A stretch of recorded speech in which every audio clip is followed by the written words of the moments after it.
नमस्कार विद्यार्थी मित्रांनो, कसे आहेत सर्व? मजेत? टिक्कर मराठी सरळ सेवा या युट्यूब चॅनलवर मी उमेश सर तुमच्या सर्वांचे मनपूर्वक स्वागत करतो.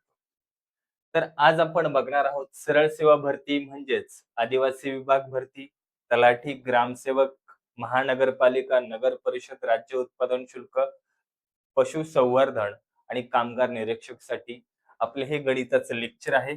हे उपयुक्त ठरणार आहे. सगळ्यांना उपयोगी पडणार आहे. तर आपण यामध्ये अतिसंभाव्य प्रश्नांचे विश्लेषण ही सिरीज चालू केलेली आहे. आतापर्यंत ज्यांनी 5 लेक्चर बघितलेले असतील एकदा बघून घ्या. आजचं लेक्चर नंबर असणार आहे या ठिकाणी 6. 6वं लेक्चर असणार आहे. ज्यांनी आतापर्यंत बघितले नसतील एकदा बघून घ्या.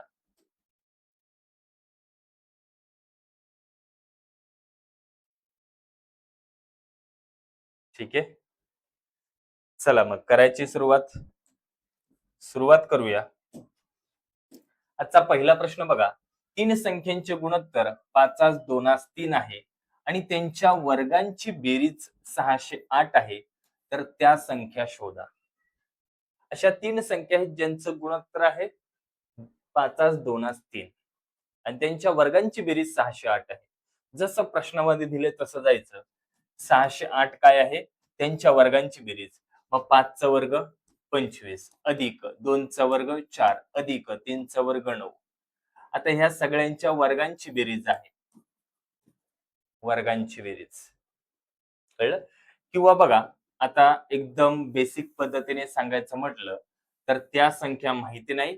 मग त्या संख्या आपण 5x 2x आणि 3x घेऊयात.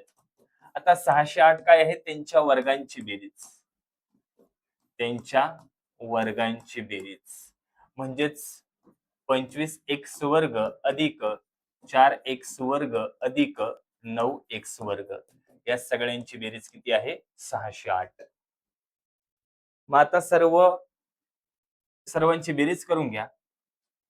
25 4 29 29 आणि 31 आणि 8 38 म्हणजेच 38x वर्ग बरोबर 608. मग x वर्ग बरोबर 608 भागिले 38. आता इथं पाढेपाठ पाहिजेत. 19 दुने 38. 19 त्रिक 57. 3 उरले. परत 19 दुने 38. बे एक बे एक उरला. बेसक 12. एक्स वर्ग बरोबर किती आलं? 16. मग एक्स बरोबर किती येणार? 4. आता त्या तुम्हाला संख्या काढता येतील. त्या संख्या काय आहेत? तर त्या संख्या आहेत 5x 2x आणि 3x. म्हणजेच काय? 5 गुणिले 4 20, 2 गुणिले 4 8 आणि 3 गुणिले 4 12. म्हणजे त्या संख्या असणार 20 8 आणि 12. 20 8 12 option number 3, option number C. समजलंय? क्लिअर सर्वांना? किंवा जे गुणोत्तर आहे ऑप्शन मधल्या कोणत्या संख्येचं गुणोत्तर हे येणार? तो ऑप्शन बरोबर. आता काहींना एकदम शॉर्ट ट्रिकची सवय असते. सर एवढं सगळं करत बसायचं शॉर्ट ट्रिक नाही का? Short trick. मग शॉर्ट ट्रिक अशी असते, प्रश्नामध्ये दिलेलं काय, विचारलं काय हे समजून घ्यायचं. एकदा समजलं आपल्याला त्या संख्या शोधायच्या. त्या संख्येचं गुणोत्तर आहे 5 2 3. मग असं कोणतं गुणोत्तर आहे? आता ह्यांचं गुणोत्तर काढलं तर काय येणार? 20 ला 5 ने भाग दिलं. जे गुणोत्तर आहे त्यांनी भाग द्यायचं. सगळ्यांचं उत्तर तेच आलं पाहिजे. आता 5 चोक 20, 4 दुने 8, पण 4 त्रिक 12 यायला पाहिजे होतं. पण इथं 6 आहे म्हणजे हे गुणोत्तर येणार नाही. यांचा कॉमन काय आहे? 4 आहे बघा, 4 कॉमन. 5 चोक 20, 4 दुने 8, 4 त्रिक 12. ऑप्शन नंबर 3 येईल. कळलं का? क्लिअर आहे? पुढचा प्रश्न बघा म्हणजे अजून समजेल. 2 संख्यांचे गुणोत्तर 9/8 आहे आणि त्यांच्या वर्गातील फरक 153 आहे. तर त्या संख्यांच्या वर्गांची बेरीज किती? आता इथं वर्गांची बेरीज करायची. आता 153 काय आहे? त्यांच्या वर्गातील फरक. आता मी डायरेक्ट लिहितो 9चा वर्ग 81 वजा 8चा वर्ग 64 ही एक्स वर्ग आहे. यांच्या वर्गातील फरक आहे. म्हणजे एक्स वर्ग बरोबर, आता ह्यांची वजाबाकी करा. 11तून 4 गेले 7, एकाचा 8तून 7 गेला 1, 17 एक्स वर्ग बरोबर 153. सॉरी. मग एक्स वर्ग बरोबर 153 भागिले 17, 17 9 53. एक्स वर्ग बरोबर 9 असेल, मग एक्स बरोबर किती आलं 3. आता तुम्हाला विचारलंय त्या संख्यांच्या वर्गांची बेरीज. आता त्या संख्या तुम्हाला काढता येतील. त्या संख्या काय आहेत? 9x आणि 8x. त्या संख्या काय आहेत? तर त्या संख्या 9x आणि 8x. आता इथं x ची किंमत टाका. 9 गुणिले x ची किंमत किती आली 3, 8 गुणिले x ची किंमत किती आली 3, 9 त्रिक 27 अधिक 8 त्रिक 24. यांच्या वर्गांची बेरीज आपल्याला काढायची. मग 27 चा वर्ग 729, 24 चा वर्ग 576, यांची करा बेरीज. 9 6 15, 7 3 10, 7 5 12 आणि 1 13. ह्यांच्या वर्गांची बेरीज किती येणार? 1305. कळलं का? आता अशा प्रकारच्या प्रश्नाला तुम्हाला ऑप्शन वरून जाताच येणार नाही. याच पद्धतीने सोडवावं लागेल. दुसरा काही पर्याय नाही. योग्य उत्तराला शॉर्टकट नसतो. क्लिअर आहे? समजलं सगळ्यांना? जाऊया पुढच्या प्रश्नाकडे. 3 संख्यांचे गुणोत्तर 8 3 7 आहे. प्रत्येक संख्येत 5 मिळवल्यावर येणाऱ्या संख्यांची बेरीज 123 येते. तर लहान संख्या सांगा. आता इथं मी पहिलं बेसिक मध्ये सांगतो, नंतर मग शॉर्टकट मध्ये कसं सोडवायचं. आता त्या संख्या माहिती नाही. पहिली संख्या 8x, दुसरी संख्या 3x आणि तिसरी संख्या 7x. आता 123 काय येते? प्रत्येक संख्येत 7 मिळवल्यावर, मग ह्याच्यात 5 मिळवल्यावर, प्रत्येकामध्ये 5 मिळवले. आता ह्या सगळ्यांची बेरीज किती येते? 123. आता x ची बेरीज करा. 8 आणि 3 11, 11 आणि 7 18x अधिक 5 त्रिक 15 बरोबर 123. मग 18x बरोबर 123 हे अधिक 15 तिकडे गेल्यावर होणार वजा 15. 123 मधून 15 गेले, राहिले 108. 18x बरोबर 108. मग x बरोबर 108 भागिले 18, 18 सक अष्टोदर्श, x ची किंमत किती आली? 6. आता तुम्हाला विचारले लहान संख्या. लहान संख्या काय इथं? 3x म्हणजेच काय? 3x म्हणजेच 3 गुणिले x ची किंमत आली 6, 3 सक 18. लहान संख्या कोणती येणार? 18. Option number 1. समजलं का आता? क्लिअर आहे? पुढचा प्रश्न बघा. 3 संख्यांचे गुणोत्तर 5 4 6 आहे. प्रत्येक संख्येत 9 मिळवल्यावर त्यांची बेरीज 132 येते. तर लहान संख्या सांगा. आता शॉर्टकटने सांगतो. 132 कधी येते? प्रत्येक संख्येत 9 मिळवल्यावर. मग मिळवलेत इकडे आल्यावर काय होणार? वजा होणार. म्हणजेच 3 संख्येत 9 त्रिक 27 वजा होणार. मग अशी कसं आपण 5 5 मिळवलं होतं, नंतर वजा केलं होतं 15 एकूण. आता इथं 9 9 मिळवलं, नंतर ह्याच्यातून काय करणार? वजा. मग डायरेक्ट वजा करा. किती आलं? 12तून 7 गेले 5, एकाचा 3तून 3 0, 81. आता काय आहे? हे वजा केलेले आहे. आता ह्याच गुणोत्तरांची बेरीज आहेत 105. मग आता करा बेरीज. 6 4 10 5 15, 105 भागिले 15, 15 7 पाचोदर्श, x ची किंमत आली 7. आता विचारले काय? लहान संख्या. लहान संख्या कोणती? इथं 4. मग 4 गुणिले 7 किती आलं उत्तर? 28. समजले का शॉर्ट ट्रिक? कळलं शॉर्टकट मध्ये? आपण हेच सेम गणित होतं. आता बघा, हे एवढं सोडवायला लागलं आणि हे फक्त 2 स्टेप मध्ये. जे गुणोत्तर आहे ना त्यापर्यंत त्यांची बेरीज आणायची. समजलंय?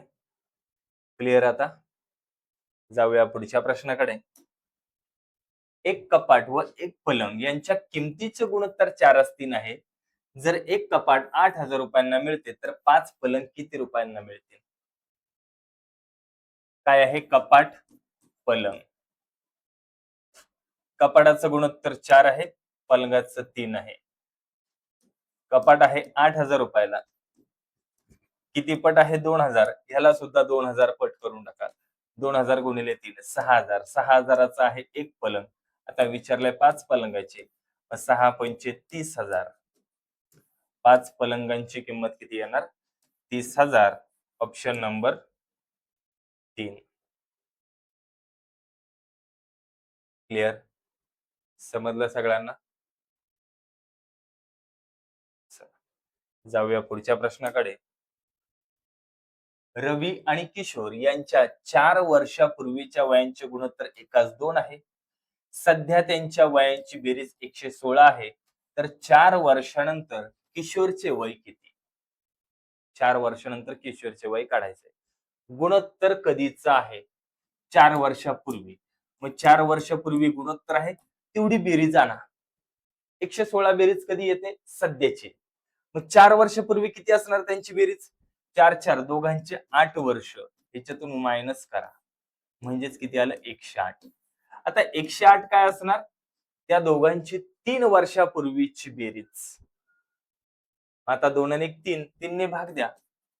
3 त्रिक 9. 3 सक 18. एक भाग बरोबर किती आलं? 36. आता गुणा. पहिला कोण आहे? रवी. दुसरा कोण आहे? किशोर. आपल्याला विचारले 4 वर्षानंतर किशोरचं वय. आता ह्याला 36 ने गुणलं. 36 दुने 72 कधीचं आलं हे? हे वय कधीचं असणार? गुणोत्तर कधीचं आहे? 4 वर्षापूर्वी. हे जे 72 उत्तर आलं हे 4 वर्षापूर्वी. आज येण्यासाठी 4 प्लस केलं, आलं 76. हे 76 वय असणार आजचं. पण आपल्याला विचारलं अजून 4 वर्षानंतर 76 आणि 4 80. हे 80 वर्ष कधीचं असणार? 4 वर्षानंतर. 80 वय कधीचं आहे? 4 वर्षानंतर. म्हणून 4 वर्षानंतर किशोरचं वय किती येणार? 80 वर्ष. Option number 4. कळलं? जे गुणोत्तर आहे ना तिथपर्यंत त्यांच्या वयांची बेरीज आणायची. म्हणजे लगेच सोडवता येत. आणि जे गुणोत्तर घेतलं ज्या वर्षाचं वय सुद्धा त्याच वर्षाचं भेटणार हे लक्षात ठेवा. महत्वाचा पॉइंट. कळले आता? क्लिअर का? जाऊया पुढच्या प्रश्नाकडे. सध्या अमोल व किशोर यांच्या वयांचे गुणोत्तर 5:7 आहे. 7 वर्षापूर्वी त्यांच्या वयांची बेरीज 46 वर्ष होती. तर 8 वर्षानंतर त्यांची बेरीज किती? त्यांच्या वयांची बेरीज विचारली. 46 बेरीज कधीची आहे? 7 वर्षापूर्वी. 7 वर्षापूर्वी. मग आज बेरीज किती असणार त्या दोघांची? 7 7 14 वय प्लस केलं. ह्याचाही 7 ह्याचाही 7. 6 4 10. 4 2 6. हे 60 वर्ष कधीचं असणार? आजची बेरीज. विचारले 8 वर्षानंतर. ह्याचे 8 ह्याचे 8. 16 प्लस करा. म्हणजे 76 वय कधीचं असणार? 8 वर्षानंतर दोघांच्या वयांची बेरीज. आता कोणाचं सेपरेट काढायचंच नाही. बेरीज विचारली सरळ बेरीज. 76 वर्ष. 8 वर्षानंतर. तुम्ही सेपरेट काढून नंतर बेरीज केली तरी पण हेच उत्तर येणार. आपल्याला योग्य उत्तराला मार्क आहे, स्टेपला बिलकुल नाही. लक्षात ठेवायचं नेहमी.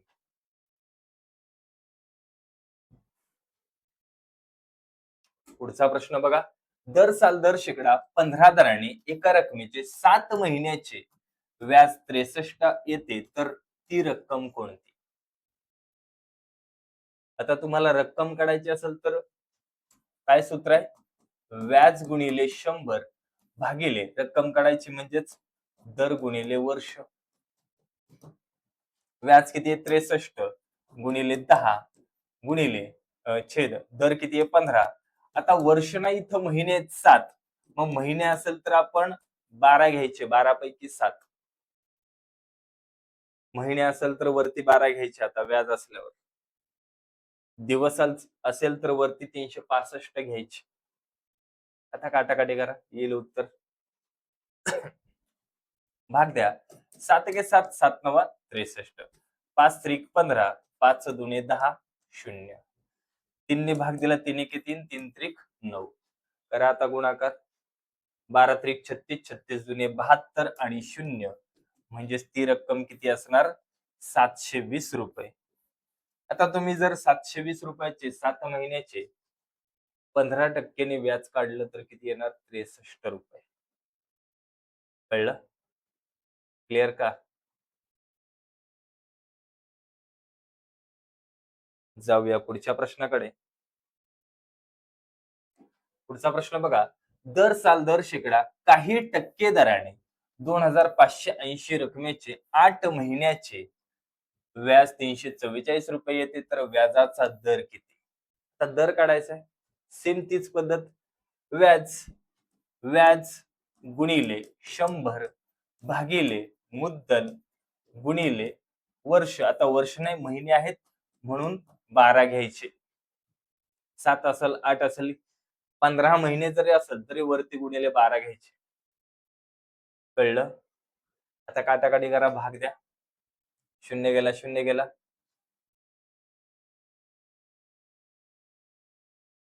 4 दुने 8, 4 ते 1 12. त्यानंतर बेक बे बे पंच 10. आता इकडे भाग द्या 344 आणि 258 ला. 8 5 13 2 15. 4 4 8 आणि 3 11. 3 ने भाग जातो इकडे, 3 ने देऊन टाका. 3 8 24, 1 उरला, 3 6 18. आता 86 ने डायरेक्ट भाग द्या 344. शेवटी 6 आहे, इथं शेवटी 4 येईपर्यंत 6 चोक 24, 86 चोक येतं का बघा. 6 चोक 24, 4 8 32, 2 34 येते. 86 चोक 344. आता खाली काहीच नाही राहिलं, वरती काय राहिलं? 4 गुणिले 5, 4 पंच 20%. व्याजाचा दर किती असणार? 20%. कळले? क्लिअर का? पुढचा प्रश्न बघा. वर्गमुळात 10 अधिक वर्गमुळात 25 अधिक वर्गमुळात 108 अधिक वर्गमुळात 154 अधिक वर्गमुळात 225.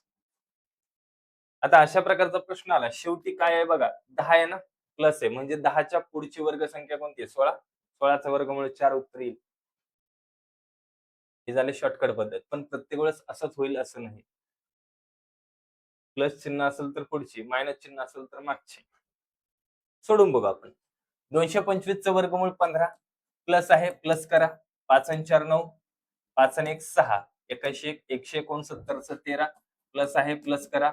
8 आणि 3 11, 1 आणि 1 2, 121 121 चं वर्गमूळ 11 प्लस आहे, प्लस करा. 5 आणि 1 6, 2 आणि 1 3, 36 चं वर्गमूळ 6, 10 आणि 6 16, 16 चं वर्गमूळ 4 उत्तर. आलं 4 उत्तर. Option number A, option number 1. आलं का? पुढचा प्रश्न बघा आता. वर्गमुळात 160 अधिक वर्गमुळात 98 वजा 289. 160 प्लस आहे, 160 च्या पुढची वर्गसंख्या 169 चं वर्गमूळ 13, तेच असणार उत्तर. सोडून बघा. 289 चं वर्गमूळ 17. आता मायनस आहे, मायनस करा, मायनस. 8 7 गेला 1, 9 1 गेला 8, 81 81 चं वर्गमूळ 9 प्लस आहे, प्लस करा. किती आलं? वर्गमुळात 169 आणि 169 चं वर्गमूळ किती? 13. ऑप्शन नंबर 2, ऑप्शन नंबर बी. आले उत्तर? समजलंय सगळ्यांना? क्लिअर का? पुढचा प्रश्न. वर्गमुळात 176 वजा वर्गमुळात 2401 बरोबर वर्गमुळात एम, तर एम बरोबर किती? प्रश्न नीट समजून घ्या, मग उत्तर सांगायचं. सोडवा. सगळ्यात पहिले ह्याचं वर्गमूळ काढा. ह्याचा शेवटची 1 आहे, म्हणजे ह्याचा वर्गमुळातला शेवटचा अंक 1 असेल किंवा 9 असेल. शेवटचे 2 अंक सोडले. राहिलेली संख्या 24. 24 मधून कोणत्या संख्येचा वर्ग वजा होतो? 4 चा वर्ग.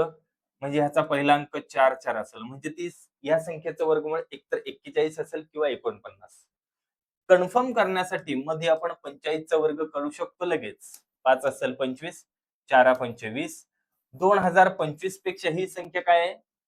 मोठी आहे. म्हणजे ह्याचं वर्गमूळ पण मोठी संख्या असणार, म्हणजेच 49. 49चं वर्गमूळ 7 मायनस आहे, मायनस करा. 176 मधून 7 गेले, राहिलं वर्गमुळात 169. हे वर्गमुळात 169 बरोबर काय आहे उत्तर? वर्गमुळात m आहे. मग हे दोन्ही सेमच आहे. आपल्याला m ची किंमत काढायची, म्हणजेच m वर्गमुळाचं आपण वर्गमूळ काढलं. वर्गमुळात m आहे त्याचं वर्गमूळ काढलं. मग 169चं वर्गमूळ किती? 13. Option number 2. क्लिअर? समजलंय? पुढचा प्रश्न. एक काम 12 तर ब 16 दिवसात पूर्ण करतो. दोघांनी ते काम 6,000 रुपयांसाठी घेतले. क च्या मदतीने त्यांना ते काम 6 दिवसात पूर्ण करता आले. तर उत्पन्नात ब चा वाटा किती? आता आपल्या आहे त्याच ट्रिकने, वेगळं काही पद्धत नाही. बघा आता, क काम करतो 12 दिवसात, ब काम करतो 16 दिवसात. क काम किती दिवसात करतो हे माहिती नाही, मग राहू द्या.